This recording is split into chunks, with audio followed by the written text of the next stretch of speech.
Isang matinding dakok sa operasyon ng iligal na droga ang naitala sa San Jose, Negros Oriental.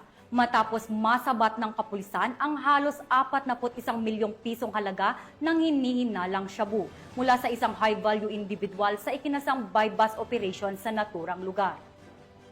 Tinitiyak naman ng PNP na magpapatuloy ang agresibong kampanya laban sa iligal na droga, katuwang ang komunidad upang mapanatili ang kapayapaan at kaayusan sa buong bansa.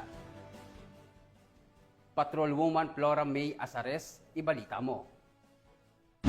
Nakaisunod sa pagpakahilom, tanan na mag-isulti pwedeng magamit, pabor, o bato kanima, taas ng korte sa Pilipinas, ha?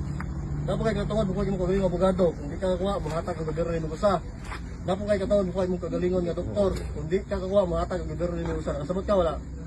Nasabat ng Negros Oriental PNP ang halos 41 milyong halaga ng hinihinalang shabu mula sa isang high-value individual sa isinagawang buy-bust operation sa Purok 5, Barangay Santo Niño, San Jose, Negros Oriental noong ika-15 ng Hulyo ng taong kasalukuyan.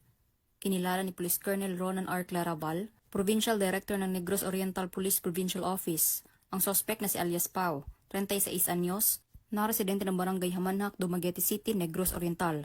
Bandang alas 12:13 ng hating gabi, nang ikinasa ng mga operatiba ang naturang buy-bust operation na kung saan nagsilbing pusher-buyer ang isang pulis at nahuli sa aktong nagbibenta ang nasabing sospek. Kaagad inaresto ng mga otoridad ang sospek at nakumpiska mula rito ang 7 pakete ng hinihinalang shabu na may timbang na 600 gramo at may standard drug price na 40,800,000 pesos. Buy-bust money, backpack, isang cellphone, isang Ford Everest na sasakyan at susi.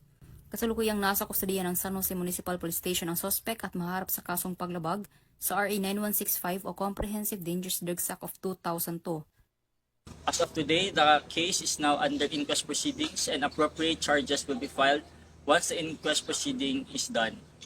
So to the members of the community, we urge you to help us in reporting the suspicious activities in your areas. You can call 911 for immediate police response or call the number of the police stations nearest. Mula dito sa Central Visayas, ako ang inyong Police News Network Correspondent, Patrolwoman Flora May Azares, alagad ng batas, tagataguyod ng Balitang Pulis.